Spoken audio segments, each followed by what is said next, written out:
Hello, and welcome to the Meditation Movement podcast with the British School of Meditation.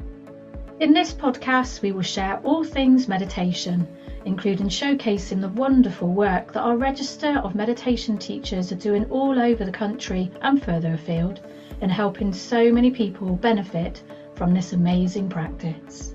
Meditation and community are our two biggest passions, and we can't wait to share them both with you in this space.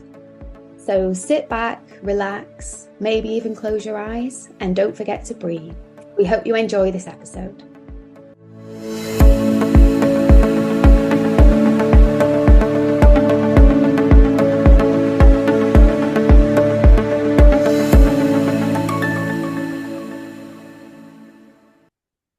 Hello and welcome to the Meditation Movement podcast. I am Catherine Banks and I'm here today with Rosemary Spencer, who is one of our amazing register members on the British School of Meditation Register. Hi, Rosemary, how are you? Hello, I'm all right, thank you. I'm a little bit full of cold, so I apologise for the stuffy nose sound. Other than that, I'm well, thank you. Good, it's that time of year, isn't it? So we're going to have a chat today about Rosemary's experience and practice of teaching meditation, combining with a lot of other kind of modalities and work that she does. So Rosemary is based in Leeds and is, as well as being a meditation teacher after training with us. When did you train actually, Rosemary? I was trying to think 21, I think. 21, I think. End of 21, I think it was. Yeah, I thought that was right. Yeah, so Rosemary trained as a meditation teacher in 2021. But in addition to that, and prior to her training, she is also a dance teacher using primarily the modality of the Skinner releasing technique, which we're going to have a chat about in a moment, and is also a British Sign Language interpreter. So I'm really excited to have a chat with you about how, all of those different areas combine, because I know you've mentioned previously that the exciting thing for you is to see where those different worlds overlap. Yeah, absolutely. So all three of those things have different pathways into each other that inform each other, which is for me the exciting thing that keeps me interested in going back to all three of them. I think I'm probably quite unusual in having three jobs. Most people don't have three jobs, but for me that's how I like to it's how my brain works. It keeps me excited and I like to learn and like to study and learn new things. So having those three different places where I can focus that supports me to keep interested in my daily life in work, which I'm really pleased to say that all three of my jobs bring me great joy, which not everybody can say. No, absolutely. And I'm really excited to hear more about them and, like you say, how they kind of interlink as well. So before we kind of step into that and look at, those different areas, could you give us a little bit of a background about your own meditation experience, or kind of what led you to this point? I know obviously dance has got a big kind of part, it plays a big part in that journey as well, doesn't it? It does. So you asked me this before we met today, so that I had already had a little thought about it. And when I first thought about it, I thought that my first experience of meditation was when I was 18, and a friend who was a choreographer asked me to be in a piece that she was creating that was to do with meditation, and she taught us a simple, I can't even remember exactly what meditation was. I remember it being quite a short 5-10 minute thing that we did every day for a few weeks while we were creating this piece of work.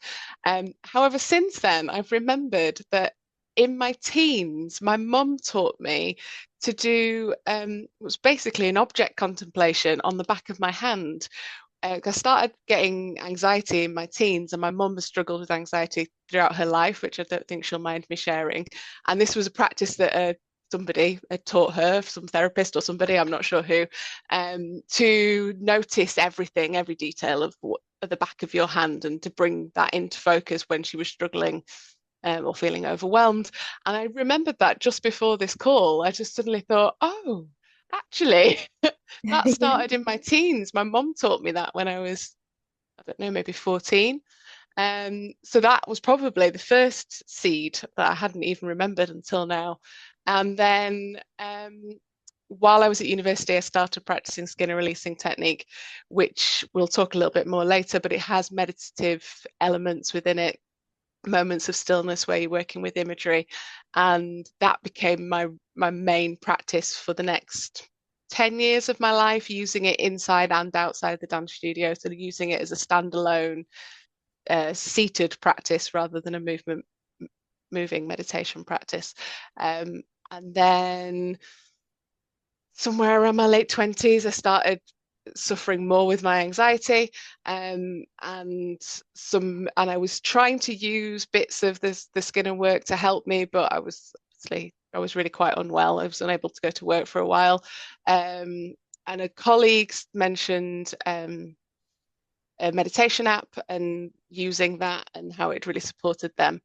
So I thought, well, let's give it a go. And it really helped me and shifted my just my mental space and gave me a place that I could move forward from and seek the help I needed with my anxiety and various other things. So that then became a regular practice from then on. It wasn't necessarily a daily practice, but it was a regular part of my life on top of the stuff that I was already doing with Skinner. And then it wasn't really until COVID hit that I realized how much that had supported me and was continuing to do so. So when we were stuck at home and I had a 1-year-old and a 3-year-old in the house on my own, my partner was still going out to work out every day because he was in a factory. So he was one of those people who was leaving the house. So I was pretty much on my own for that first chunk, and meditation really got me through that time.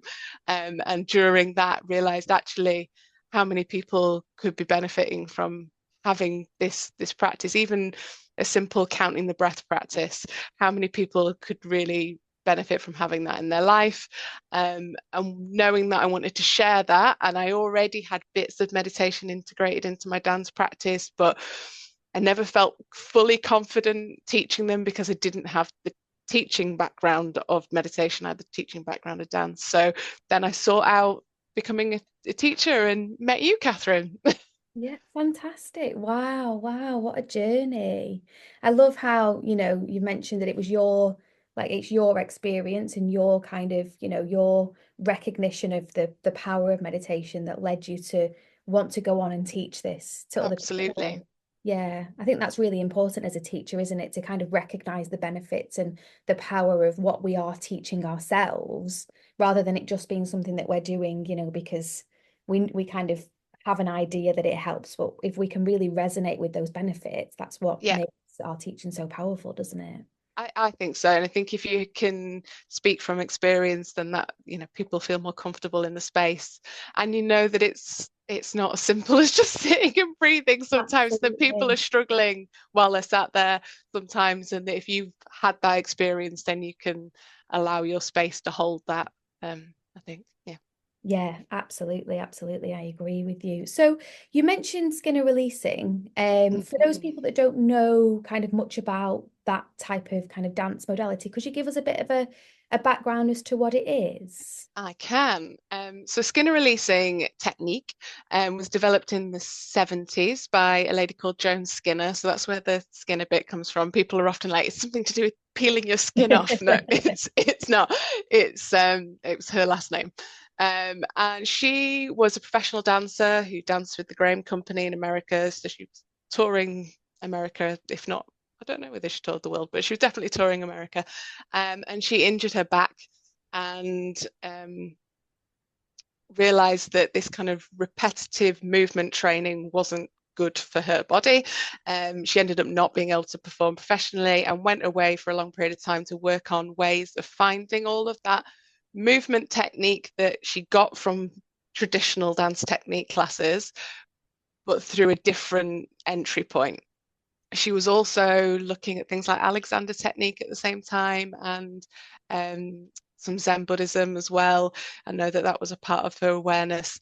And through kind of all of that kind of fitting with her, she then started working with images in the studio and giving images that were based on nature that she designed deliberately to help people find physical alignment, so the kind of dancey stuff, without being direct about it. So without saying sit up straight, pretend there's a string pulling up on your head or whatever image you might traditionally think of. She was using more internal images that were much more non-direct.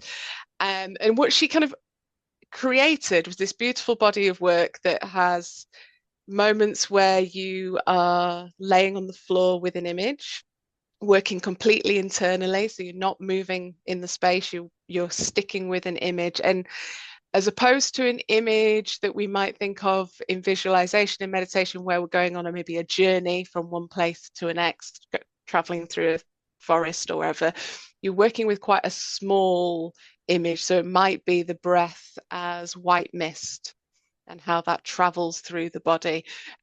So it is more of a meditation than a visualization, in the sense that you're constantly bringing yourself back to that one image and how that embodies in yourself. And those images build throughout the practice. They build in how long you sit with them or lay with them without moving, and then you do move with those images as well. She also has hands-on touch in it, and the kind of general, there's 11 principles, but general principles within skin releasing are allowing the body to be where it's at, and that's everybody, not just professional dancers. So one of the other magical things about skin releasing for me is that the space is classes are for everybody. So we have professional dancers moving alongside people who've never danced before, and lots of people come to it who have no interest in dance. They're there for how it makes them feel at the end of the session, how it gives them a way into processing their feelings, creative process.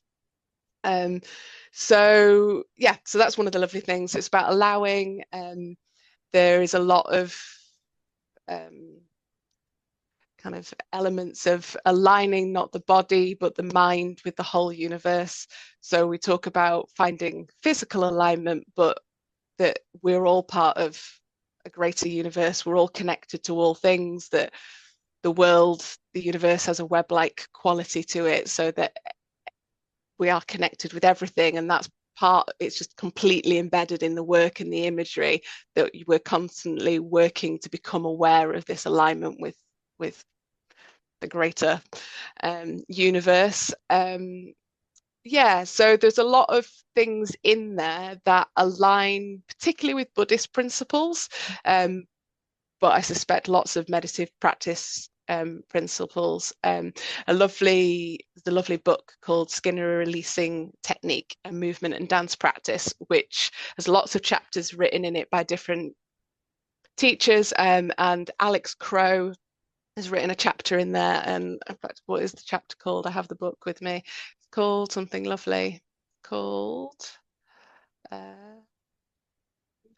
Movement, Metaphysics and Imagination, Skinner Releasing Technique as a Contemplative Practice. So in that chapter, he talks about how, because it was designed originally as a dance practice, a lot of the conversation around it is about movement, about body alignment, all of those things, but actually a core element that it's a contemplative practice. And lots of teachers of skin releasing technique will talk about how it becomes their daily practice. It's not just about being in the dance studio, it goes throughout everything we do in our daily practice, links to the principles of skin releasing technique. And he's I think he lives on a Buddhist retreat now, or he definitely works for the Buddhist Meditation Centre in London. But I think he's moved off somewhere else. I'm not sure. Sorry, Alex, if you're listening. I don't exactly know where you are. But anyway, he's heavily involved in Buddhism. And he talks through that chapter about the different states of meditation, about samatha meditation practices, and how they align to the kind of states that we experience in Skinner releasing technique, how the way that we find ourselves in that kind of connecting with the vastness of the universe, the pure consciousness, as it's sometimes called, is found within the way meditations are led through perhaps a body scan into a deep meditation. And in Skinner releasing technique, we take people through what we call a checklist, which is essentially a body scan. It just has slight nuances in how we're encouraging people to let go of things through that checklist, and then into one of these images. So there's real crossovers between more formal meditation practices, but as Alex in his chapter talks about, it is a contemplative practice, and the totalities, which is what we call those images laying on the floor, are meditations in themselves. And we have something called an image action, which is where we're continuing moving with the image, but we begin to move in our body. It's a moving meditation, just as we might have a walking meditation practice, this is a moving meditation. You're staying with that image of whatever it is. I'm trying to think of an example. The window-like spaces of the spine remaining open as we move. So we're staying with this image of the spaces between the spine remaining open as we move in anywhere. And the focus, our mind focus, is on that image, and the body follows and moves as a consequence of that. So it doesn't get talked about much apart from Alex's lovely chapter. And there's actually another chapter in there by a lady called Sally Metcalf, who does live on a Zen retreat just outside of Seattle. And she was one of the first Skinner teachers.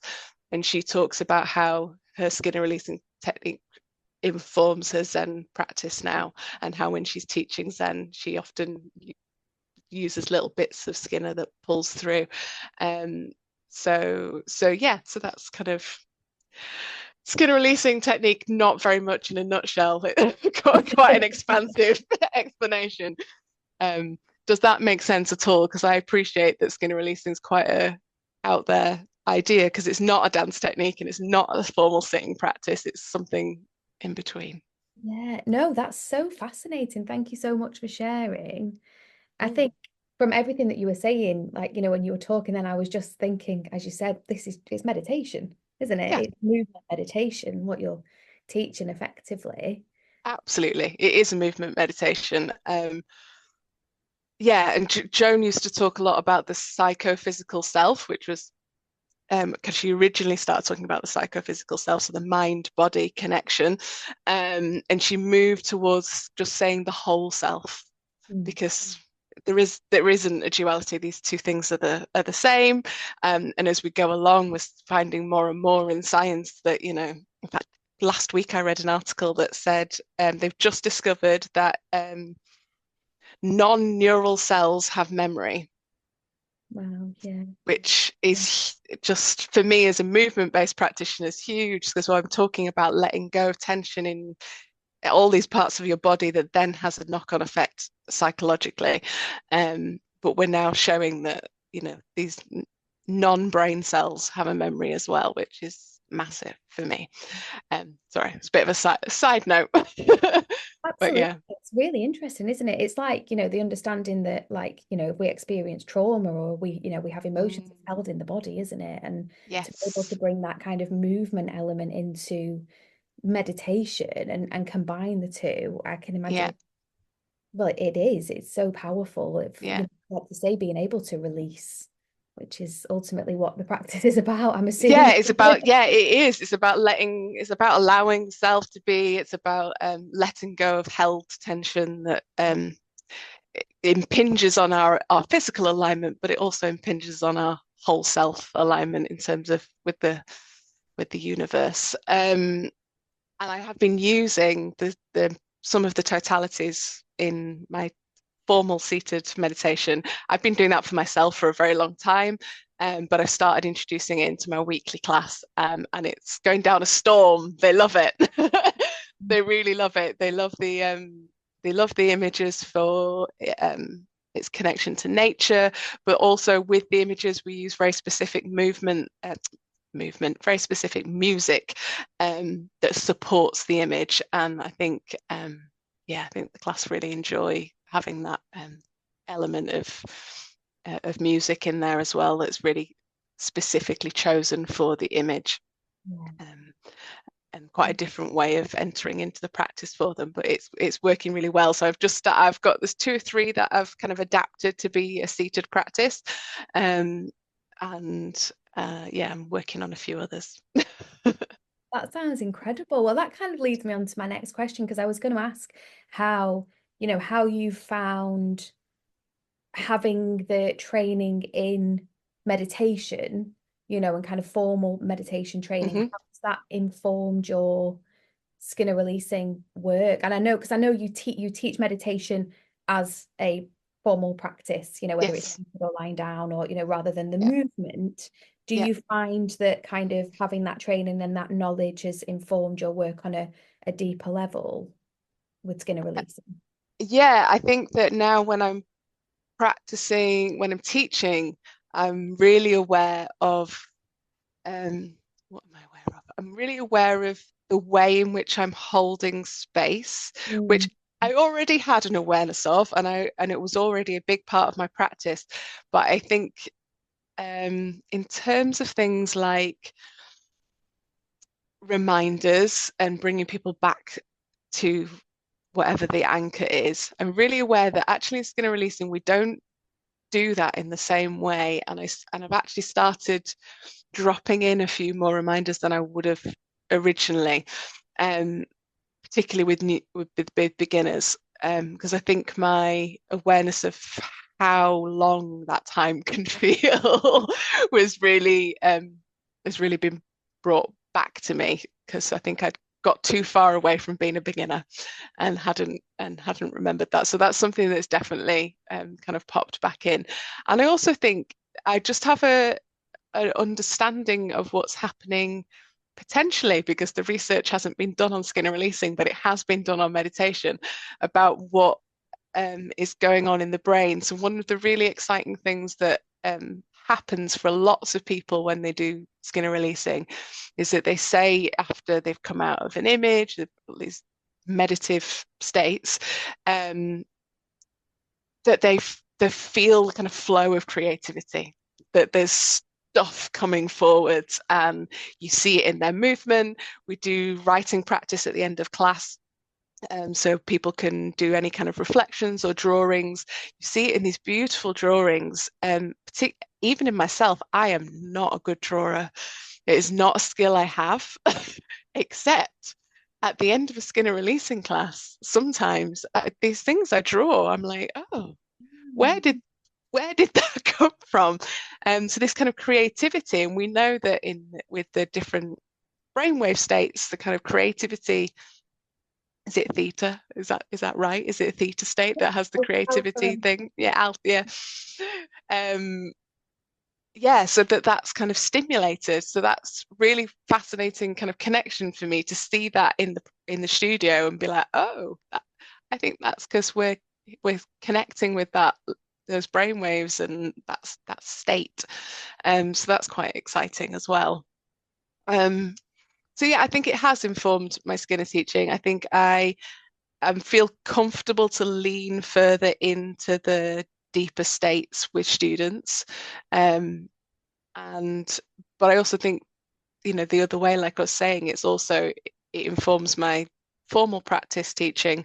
So my weekly class, like I've mentioned, I've brought in those bits of Skinner releasing, but also to be comfortable pulling on the movement side, and we're not dancing around the space by any means, but in the middle of every class we do have a moment to get up and move, and I lead some form of movement to just kind of let go and not be sat down for a little while. And I think I feel comfortable doing that, obviously because of years of dance practice, but I found ways of kind of merging the two that mean that it still has a soft feel to it, that it's not jarring to suddenly be moving, to that I think people welcome, or at least they tell me they do. So hopefully that's okay. Yeah, they both definitely pull into one another. Fantastic, amazing. Well, I'll tell you what, I really am intrigued, and as you were speaking, and all I could think about was I want to come to one of your sessions, one of Come your along. classes. You're not actually that far from me, so You're maybe. not. You can come along. Yeah, no, it sounds fantastic. I think that the movement is so underrated, and we really need it in our modern day, don't we? Because people, the Absolutely. majority of the time, do spend their times sat at a desk or sat still, or movement can be very, like scheduled. I go to the gym and I move, and then I come home and I'm still. Yeah, and that gym movement's very specific, Mm. formulated movement. So it's very rare we just allow our body to move how it feels it needs to move. Yeah, and I think, like I said, a lot of the loveliness about skinny releasing is that people who aren't used to moving and are used to moving can move in the same space. They're on their own journey, they're on their own process, because you're both working with the same image, but you're not working together, you're in your own process. A lot of the time people have eyes closed for a lot of the class. So it's not like turning up to a dance class where you're copying something and you're really self-conscious because, everybody's looking at a mirror, because the mirrors are covered and everybody's just in their own space, which I think is, I think is great. Fantastic. So I just wanted to touch on a project that you mentioned you've got upcoming Hmm. soon. I know when we spoke before kind of recording this, you mentioned that you're kind of working on a project which is Dance for Parkinson's. Can Yeah. you tell us a bit more about that and how that kind of links in with what you do? Yeah, so in the last year or so, myself and a colleague, Louise McDowell, have been working with a project called BSoM at Leeds University, which the project's led by Dr. Maria Capsali. And BSoM is a technology for movement and sound. So it's wearable technology that when you move creates a sound. So you can wear it as the sensor wherever you want on your body. You can program different sounds into it. It has a set amount of sounds, but it's unpredictable. So it's not that you put your hand up high and the note goes high, you put your hand low, the note goes low. It has this kind of playful partnership that's kind of embedded in the programming of it. So you don't always know what response you're going to get. So it becomes a partner to play with, to dance, improvise with. And last year we got some funding to start looking at how we could use that specifically for Dance for Parkinson's. So both Louise and I have gone through the Dance for Parkinson's training with the Community Dance Foundation. And we were wanting to start teaching, but teaching from a somatic dance practice. So somatic dancers use moving from internally really as a starting point, rather than what do I look like. It's from, okay, so if I can let go of the shoulder and start moving from there, or whatever the starting point is, it's more embodied, it's more aware of how the self is moving as we move. We wanted to teach it from that kind of tradition of dance, from improvisation, some Skinner releasing, informing that, which is, there are people doing that, but most people are teaching kind of from a formal ballet or contemporary dance in the Dance for Parkinson world. So we wanted to do that, and we wanted to do it with BSoM. So we've just spent the last year doing lots of explorations, working with some people with dance who've got Parkinson's, exploring different ways of using this technology and finding fun, playful ways to engage with it that's support their well-being, but also more importantly for us, support their creativity and access to the arts. So we've been doing that, and as part of that process, we have been starting to develop how our classes are going to look. So we're not actually teaching weekly classes yet, because that's our next bit of funding and next bit of process. But we've been looking at what elements we wanted within that. And something that I was really keen that we had in was some form of body scans, so that we were connecting in with how we are feeling, but also some form of affirmation mantra. Because it's obviously wonderful, but also because we know that long-term illnesses, conditions come with mental health effects, and we know that Parkinson's in particular, lots of people suffer with anxiety and depression who have them, and we know that mantra supports those things, and we know that using affirmations and engaging with saying those positive things allows us to feel more positively if we do it regularly. So we wanted that to be a part of our practice, and I wanted to do that from an informed place. From now being a meditation teacher, I feel now that I can place those things within a dance class confidently, knowing what the science behind using them is, and where I want them placed within the class as well. So how that's going to shift the energy in the space, and choosing where we're going to do that. So yes, it has been a part of that journey, and I'm quite excited that hopefully, fingers crossed, next year we will have our first pilot project, and we'll be able to start getting on with doing those things and having that as part of our practice. Fantastic. That sounds wonderful. I'm sure it's such kind of powerful work to do with that particular audience. Absolutely. That sounds fantastic, and good luck with it. I'm sure it will be. Thank you. Absolutely. So we mentioned earlier when we were kind of talking about your many kind of areas that you have your pies that you have your fingers in, that you're also a British Sign Language interpreter as well. So I just wanted to touch on that to see if you found, because that kind of doesn't feel like an organic kind of combination really with meditation, to a lot of people it might not do. Do you find that there are any crossovers there in terms of like either your practice as someone who meditates or as a meditation teacher? Has that informed or kind of helped your work as an interpreter in any way? So the main first thing that comes to mind is that I meditate before I interpret. So I arrive at jobs early, and I sit in my car, and I do, depending on how early I've got there, at least a 5-minute meditation before I go in, because from experience that puts me in a better place to be able to function. So interpreting is a high functioning processing situation. So I think I might be quoting it wrong, but there was a study done on some interpreters in the EU Parliament, or whatever they're called. What's it called? The EU, where they all meet. All the MEPs, all the MEPs meet. The interpreters that are there, they did some studies on them, and at any one point, I think they were doing 51 different brain processes.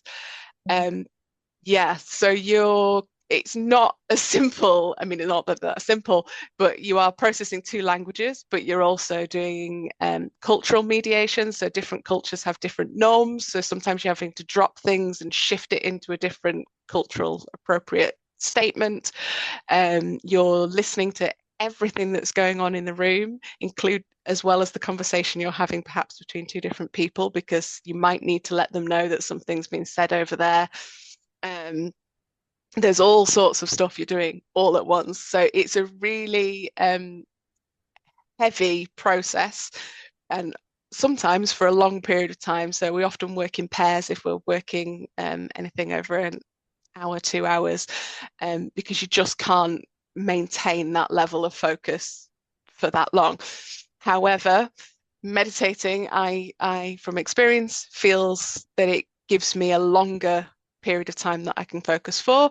We know that it floods the prefrontal cortex with better blood flow, and I genuinely feel that I experience that when I go into it, if I've meditated before or haven't. I feel like I know the difference between it's nuanced, but it's there. There's something different about how I function if I've meditated before and if I haven't. So it definitely plays part of my just general week in that I try meditate as long as I've not got stuck in traffic and arrived on time rather than early. I try and meditate before I go in to any work because it makes a difference. Yeah. It possibly in the future will be playing a part in that I've been asked to look into teaching some meditation for a group of BSL users. So I have not done it yet, but that will mean completely shifting my teaching practice. Because if you're a BSL user and you're profoundly deaf or deaf, you have to close your eyes or soften your gaze during meditation, and your information, your communication is visual. So I'm going to have to completely rethink about how I give prompts during a middle of a meditation, how I give the information in the first place, how long a meditation might be, and building that up slowly. So there's going to be lots of different considerations, but I'm quite excited about that as the prospect because I have maybe 20 years of experience in the deaf community that I can pull into what is my now meditation practice and teaching that. So yeah, I'm hoping that goes ahead. It's not confirmed yet, but if it does, that's going to be exciting.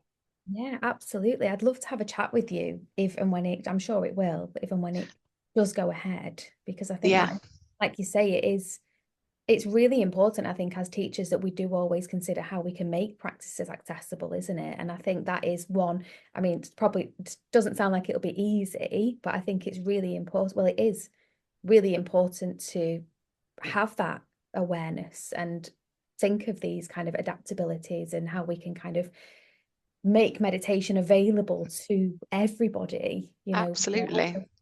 disabilities or, yeah. Yeah, so yeah, I'm excited about that potential. Fantastic.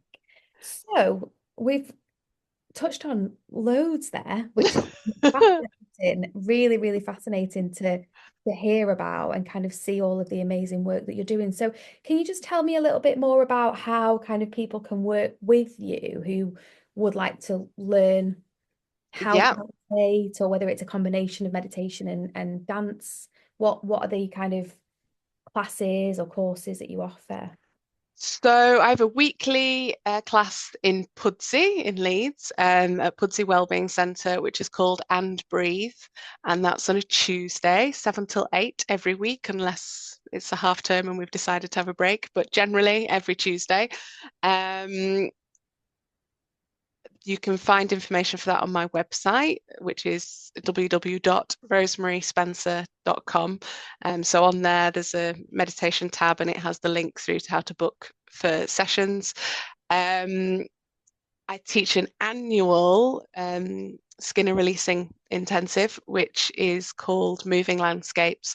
And that's run in Otley, which is just north of Leeds. People come from all over the country to do that, and people stay in the town for the week.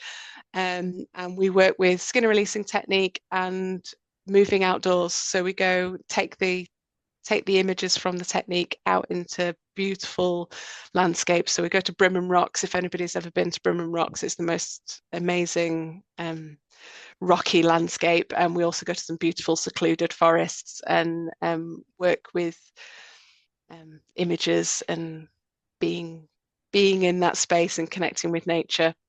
So that runs every year, usually the first week of August. Next year it is the 28th of July to the 1st of August. Booking is not open yet. It opens in January. But again, all of that will be on my website. Pretty much everything, if you need to find anything out, it's on the website. So that's that. What else do I do? I do one-to-ones. I don't do lots of them because, as you can tell from all my scheduling, I'm quite a busy person. But I do one-to-ones when it arises and people want that and it fits. So people are always welcome to contact me for that. And yeah, see where we go. So I think that's my main things. The Dance for Parkinson's project, if anybody's interested in reading about it, is also on my website, but the company, Louise and myself, are called Harmony in Motion, and we're just in the process of becoming a community interest company. So within the new year, we'll have a website that's separate for that. But currently, you can still find it on my website if anybody's interested in that work, Dance for Parkinson's. If anybody has experience of meditating who has Parkinson's, I'd love to hear from them actually. If anybody's listening and thinks, oh, I have some knowledge that might be useful for you, I'd love to connect in with anybody who's got knowledge around that. Yeah, fantastic. And all those links that you've mentioned we'll share with the podcast. Lovely. Yeah, I do have a Facebook page and an Instagram page. They're both Meditation with Rosemary is my Facebook page, and Rosemary Spencer Work is my Instagram. But again, all on the website. It's easier just to go to the website and search from there. Fabulous. Yeah, absolutely. And we'll share all that so everyone can see more about the amazing work. I'll be having a look on myself to see when I can come and join you for a skinner releasing. Absolutely. Absolutely. Yeah, we do run one-off workshops through the year. So yeah, you're more than welcome to join us. Definitely. Fabulous. Thank you. So I just have a kind of final question for you that I often ask people on the podcast, kind of when teaching meditation. Actually, there's two questions, so you don't mind answering. That's fine. So the first one is kind of thinking about your overall offerings, whether it is like, the formal meditation practice or it's a combination of meditation and movement, what is your favorite aspect of teaching overall? My favorite aspects of teaching, in all teaching, I think it's about, for me, is giving people a safe space that they can explore, and watching people have those moments of allowing themselves, whether that's within formal meditation or within movement, having the privilege of seeing that and being able to hold that space for people. Yeah, that's what I really enjoy, is being able to create that space that somebody can like go in, because I know that for me, when I'm in somebody else's class, that's the thing I value the most, being in a space that allows me to be just me. And I don't feel that in all spaces. So it's yeah, trying to create that for people is what I find exciting. Beautiful, beautiful. And I have no doubt that you do that amazing. Bless you. And my final question is, if you had one piece of advice that you could give to somebody who was new to meditation or was kind of thinking of taking up the practice, what might you say to them? What advice might you offer? I'm putting you on the spot here, so I apologize. No, it's all right. I think I would say try more than one type of meditation, because it's not all types of meditation are for everybody, and meditation isn't for everybody. And if you've tried some different practices and it ends up not being your thing, that's okay. But to try different types, because I think lots of people experience one style and then think, oh my goodness, that's not for me, never touching that again. Whereas there are such a broad variety of techniques out there, which is why I very deliberately teach lots of different styles within my classes, some which are not things that particularly gel necessarily with me, that I have an appreciation for, but they aren't my favorites, as well as my favorites, because they are somebody else's favorite. And I think offering that breadth of options gives people a chance to find what works for them, so they can make that their own practice. So I think I'd say try more than one style before you make your mind up. Fabulous. I think that's such important advice. I always say to my students as well, it's like you can liken it to exercise, can't you? If somebody kind of invites you to exercise, if you don't like running, you wouldn't say, I don't like exercise. You might go cycling, or you might try swimming, or you might kind of work out your body in a different way. And absolutely, isn't it? Yeah. Fabulous. Thank you so much. It's been so lovely to speak with you. Thank you. Yeah. Thank you for inviting me along. No, absolutely no problem. Thank you for coming. And yeah, as I said, it's been fascinating to kind of see how the two and all of the kind of mix of modalities that you do and the different areas that you work in all interlink. So yeah, I'll definitely we'll share all of that information when the podcast goes out so that people can find out how to work with you. And yeah, hopefully speak with you soon and catch up on all of the amazing projects that you've got in the pipeline. Lovely. Thank you very much, Catherine. I really enjoyed being here. Thank you. Take care. Cheers. Bye. Bye.